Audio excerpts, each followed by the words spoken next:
પુત્ર મહેશ વસાવા છે ના સમજ તેને ગેરમાર્ગે દોરવામાં આવ્યો છે। આ વાત કહી છે મહેશ વસાવાના પિતા છોટુ વસાવાએ। આદિવાસી સમાજના નેતા અને બીટીપીના પૂર્વ ધારાસભ્ય છોટુ વસાવાએ આજે સુરતના માંડવી તાલુકામાં એક લગ્ન પ્રસંગમાં હાજરી આપી। અહીં તેમને પૂછાયો સવાલ કે પુત્ર મહેશ વસાવાના ભાજપમાં જોડાવાની અટકળો છે, ત્યારે જવાબમાં છોટુ વસાવાએ પુત્ર મહેશ વસાવાને ના સમજ ગણાવ્યો। સાથે જ કહ્યું કે મહેશ વસાવા ભાજપમાં જોડાય કે બીજે જાય તેમાં સમાજનું ભલું નથી થવાનું। 2 દિવસ પહેલા મહેશ વસાવાએ સીઆર પાટીલ સાથે મુલાકાત કરી હતી।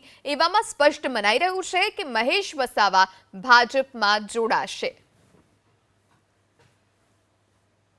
એમાં તો શું છે કે એની ના સમજ છે, એટલા માટે એને બીજા લોકોએ એને મિસગાઈડ કર્યો હશે।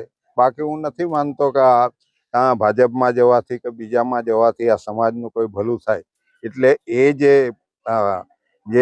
એક થયું છે, જે સમસ્યા ઊભી થઈ છે, એને અમારી રીતના નિવારણ કરશું, એમાં કોઈ પેલું છે નથી।